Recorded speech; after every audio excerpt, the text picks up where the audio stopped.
de mi corazón.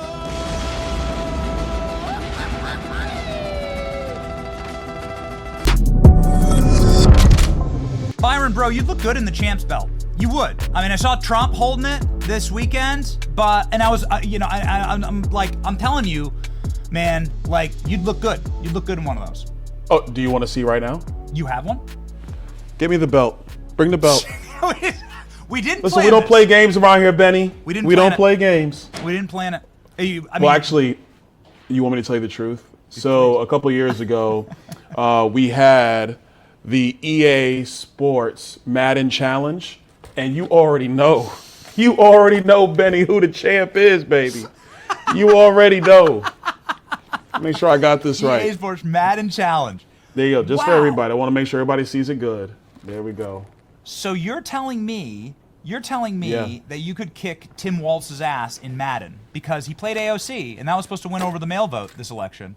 Didn't seem to work out that great, Congressman. Do you really want me to answer that? I mean, seriously. No, he can't beat me. He can't beat me. He can't beat me. No, it was a good time. I actually played my good friend Jay Obernolte out of California.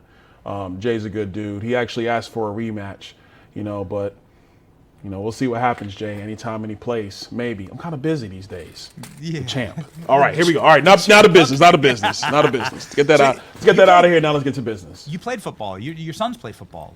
My sons play. People understand that this is a champion. This is a champion's environment that we're living in. There's masculinity reasserting itself. You're seeing every NFL star do the Trump dance, hit the Trump dance. John Jones hits the Trump dance, and now the star of USA Soccer hits the Trump dance last night. I'm sure you saw. As an athlete yourself, and as somebody who's raising athletes and your sons, can you sort of explain this phenomenon and how down bad Democrats are with young men? You know what? I think athletes, what they respect is people who are tough. They're strong. They deal with adversity. They relate to that because being an athlete, you deal with adversity. Things aren't going to go well all the time. My oldest son is a football player at Holy Cross, defensive tackle. Last year was a tough season for him, and he vented to me one day about it, and I just told him, I said, son, if it was easy, everybody would do it. And he just locked in. I said, just lock in your preparation and your work, and then just keep working hard, and you'll see the other end of the tunnel. And he has this season. He's having a great season, and happy for him, happy for his team. They're one win away from being Patriot League champions, so go Satyrs. But that's what happens with athletes. They have to hit those walls and then work through them, and they're witnessing that with Donald Trump, especially the fact, look, President Trump, man, he was a mogul before politics. And so there was always that culture that surrounded him, that aura in the culture with him. And then he was president, went through all the craziness of the Democrats, and now he's back in a major victory, bigger than even the 2016 victory. And so people in the culture, we respect winners. We love people who are double tough. That's Donald Trump, and that's why the Trump dance has gone worldwide. You're going to see it in the club, probably. I'm predicting it's going to be in the club. You had a post go thermonuclear viral from your office that used the Trump dance as a bringing back joy to America. That nuked. We hope you make more of those, Congressman. They might come out. We'll see. You're massively popular here in this state. There are swing states, however, where real shenanigans, you've talked about them on this program before, are still happening. Judges continue on the Supreme Court to smash down Pennsylvania Democrats who are attempting to count illegal ballots. This is something that's ongoing right now as we speak. How can the House protect our elections, put safeguards on potentially federal voter ID laws, or voting days, right? How many days you can count ballots after an election? Florida does that, and I think is an incredible model. What would you suggest? Is there legislation queued up right now to solve some of these issues? Well, I would be careful about what would happen from the federal level because time, place, and manner is state purview. I don't want to federalize that. I think if you're talking about national voter ID in federal elections, that's something we can do. There's legislation that I've been a part of that would require the Postal Service to postmark every mail-in ballot so you know exactly when it was dropped in the box. I think that's important. I think what you could do, and this is really from the mantle of the White House, the White House could put together a model election policy that they would put out there for the states to be able to take a look at. And with respect to Pennsylvania, they need to, frankly, really go and move to adopt Florida's law, which is also really Georgia's law. We are the best in the country. We know what we're doing. Like, our elections were done by 10 p.m. There's no reason that Pennsylvania, which has a third of the population of Florida, or half the population of Florida, give or take, it takes them, what are we now, day 10? And they're still counting ballots? Day 12? I don't even know how many days it's been. That's outrageous. The American people, whether you're a Republican or a Democrat, they deserve to know the results of the elections. Not too far from when the polls close. We shouldn't be waiting a week to 2 weeks, because again, that speaks to people having faith in our systems. We want people to have faith in the voting system. The Democrats, it appears, are trying to find any way possible to make the voting process murky and disjointed. Look at California. They made voter ID illegal. Like, how crazy is that? You can't hop on a plane without an ID, but you can vote without an ID. Insanity, but that's California. I think what we could do is have model policy or model legislation that gives a blueprint to other states to clean up their voting processes. Yeah, you need a voter you need a federal ID to buy a Swisher Sweet or Four Loko at your local convenience store at a Wawa. Yet you can vote, and Kamala Harris, shockingly, won all of the, this is a handy graphic that we've used time and time again, won all the states with no ID. It's interesting how that shakes out. So you're saying that the SAVE Act, which is currently legislation before Congress, could and should be passed to initiate federal voter ID in all elections. That would be an easy absolutely. win. Well, the SAVE Act does that, but it also, what it does, actually, no, the SAVE Act, what it does, it would make the states have to verify the citizenship status of people who register to vote. So right now in the states, it's all based on the honor system. What the SAVE Act would require, it would require states to verify citizenship before somebody's registered to vote. The other thing that needs to happen is these states need to clean up their voting rolls. If you talk to people who've lived in blue states, who do not vote in these states, they still get ballots in those states. Like, that's crazy. I was actually with a supporter the other day. They're from Illinois. She said that she votes in Florida now, but she's from Illinois. She tried to get herself off the voting rolls in Illinois, and they basically said, no, you can't remove yourself. They made it so hard for her to remove herself from the voting rolls. This is how diabolical these things have gone in the blue states. And so, look, as long as we keep winning elections as people who support the country, the Constitution, as Republicans, as conservatives, I think we're going to win the day in this. But these nefarious actions in these elections, especially after the polls close, it's really disgusting. It's like watching a football game and not knowing who won until you turned on SportsCenter 3 days later. I mean, that's crazy. You're talking about an 85% issue. We put this up every single time we have a member of Congress on. You won't find a more popular issue than voter ID. Yeah. You won't find it. The polling is clear. This is from Gallup. This is the single most popular issue that Congress could pass right now.